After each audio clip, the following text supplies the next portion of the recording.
defensive end, Jack Youngblood. Very scary dude, a Hall of Famer, 7-time Pro Bowler, 5-time All-Pro, a guy that recorded 100 plus sacks. Guarantee you.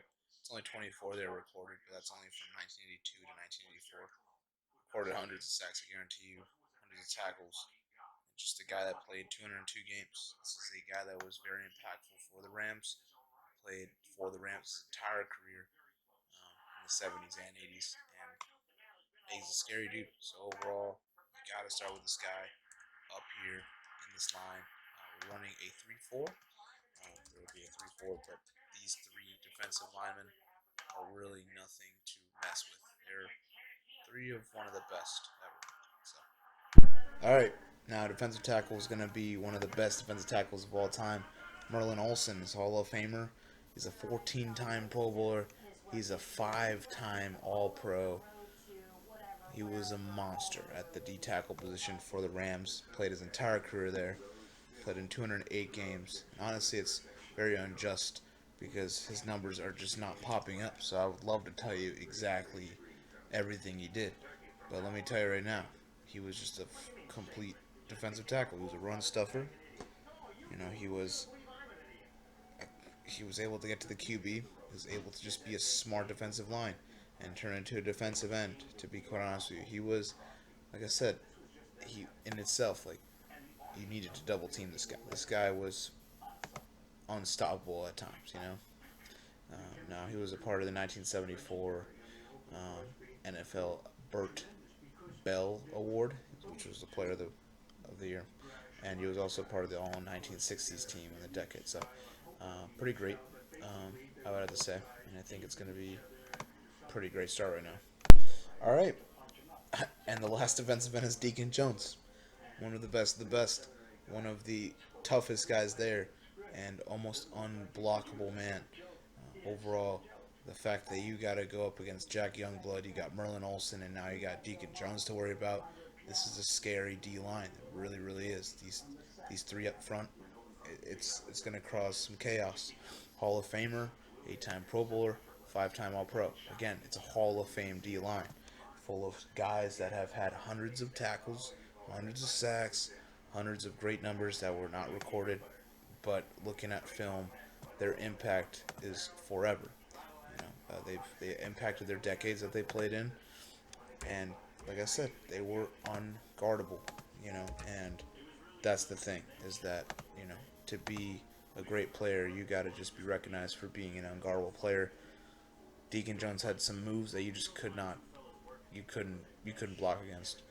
Merlin was an unstoppable force at that middle, and Jack Youngblood was a scary man. It really was. So having these three right now, that's a great start to the defense. All right, obviously, for linebackers, the first linebacker is a 6-time Pro Bowl, 2-time All-Pro, Isaiah Robertson, a guy that played in the 70s and into the early 80s. Played his last 4 years in Buffalo. This is a guy in his 20s that surely can dominate. Especially a great outside linebacker for getting a lot of interceptions. Played in many, many games, impacted his team tremendously, and just another one of these great defensive players. Won the 1971 Defensive Rookie of the Year and was even nominated to be in the All 1970s team. So having this guy in there, he's no Hall of Famer, but maybe he should definitely be known as one. So, all right, now you're gonna have the other inside linebacker. The first one of them, Jack Reynolds, also named Hacksaw, a 2-time Pro Bowler and a 2-time Super Bowl champion. Mostly, of course, the 2-time Super Bowl champions was as a part of the San Francisco 49ers. This is a guy that played in 198 games, so pretty much 200 games as a linebacker inside. He's got experience with that position, and honestly, is a very underrated guy. So I think he will do just fine. I think, in my honest opinion, you should definitely see some great linebacker play as of right now from these Rams right now. I mean, honestly, I believe in Robertson, and I think Jack Reynolds, I think he can do some good things. All right, All right, so let's take a look at that second inside linebacker, and James Laurinaitis, a guy that played till he was 30, a guy that um, didn't play much in his last year in New Orleans, but his 7 out of 8 years was phenomenal out there in St. Louis. He was one of those guys that you had to put this guy as one of your honorable mentions, or at a point he was a top 10 linebacker in the league. He was phenomenal. He was scary, and he was reliable. He was a reliable dude. He can do everything that you wanted in terms of sacks and tackles and causing fumbles and recovering fumbles and deflecting passes and getting getting interceptions. It's everything you needed, and it's a guy that lived a short career, which is unfortunate. But honestly, he's one of the most underrated, but also one of the most talented St. Louis Rams that's ever played for this organization. So I would have to say that these Rams definitely appreciate hardworking players. This organization has always, you know, dedicated themselves to having, some hard work, and even through tough times. They've always had some hard-working players over there, whether it was in St. Louis or LA. You know, they are determined for that. So James Laurinaitis was good. He was a really good player. He really, really was, and I think he'll also influence the team. All right, and last but not least, closing out the outside linebackers is Jack Pardee, a guy that was a one-time Pro Bowler and a one-time All-Pro, and he was the both of them at the same time, the same year, in 1963, part of the Rams. He played 2 years in Washington, his last 2 years of his career, but overall, from his 20s to even mid 30s, was over there in LA, and he did a fantastic job. Was playing in almost 200 games, and a guy that's reliable, a guy that not many people know about, but I do believe that he'll get it done. He's a hardworking man, but I do enjoy the first side of it, like the left side, a lot more than the right side. But at the same time, I think Laurinaitis and Reynolds they'll do fine on the inside. I'll start with the secondary. In the first, we got cornerback Leroy Irvin, a two-time Pro Bowler, a two-time All-Pro, a guy that had 35 career picks, 159 games that he played, and this is the man. This is a guy. Again, it's one of those guys that are I would say are deemed as another underrated fellow, but he did a good job during his time. Pro Bowl or All Pro, he's done it there. He's been it before. He'll be good. Now the corner right on the other side of him is going to be Todd Light. He was a one-time Pro Bowler. He also won the Super Bowl championship in 1999. A guy that was a big part of this Rams team, this Rams organization for 10 years, and the ability of him playing in 175 games, having 37 picks, 4 of them for touchdowns. Um, a guy that he had about 800 tackles. This is a guy that was very much so a very big part of this defense and on the Rams. So Todd Light will bring some experience and some of his knowledge to the secondary. All right, now free safety is going to be Nolan Cromwell, a defensive back, 4-time Pro Bowler, 3-time All-Pro, played in the 70s and 80s, had played in 161 games, had 37 interceptions, had a couple sacks, had some fumble recoveries, had some pass deflections, just overall a useful dude, a useful guy. So, yeah, free safety should work out. Their secondary isn't one of the greatest of all time, but I think it will be very underrated for sure. I think they definitely have the ability of being a good secondary and a great defense. So, lastly on this defense, we're going to have the secondary, the strong safety, Dave Elmendorf. Elmendorf, very sorry. No Pro Bowls, no All Pros. A guy that just played pretty much um, almost every time. Getting 130 games and 130 starts. A guy that barely missed games, 27 picks. You know, full fumble recoveries, 4 fumbles. You know, just just overall, yeah, a guy that's going to be a great leader. he's big enough to be a strong safety, and yeah, like I said, he's gifted. I think it'll all work out.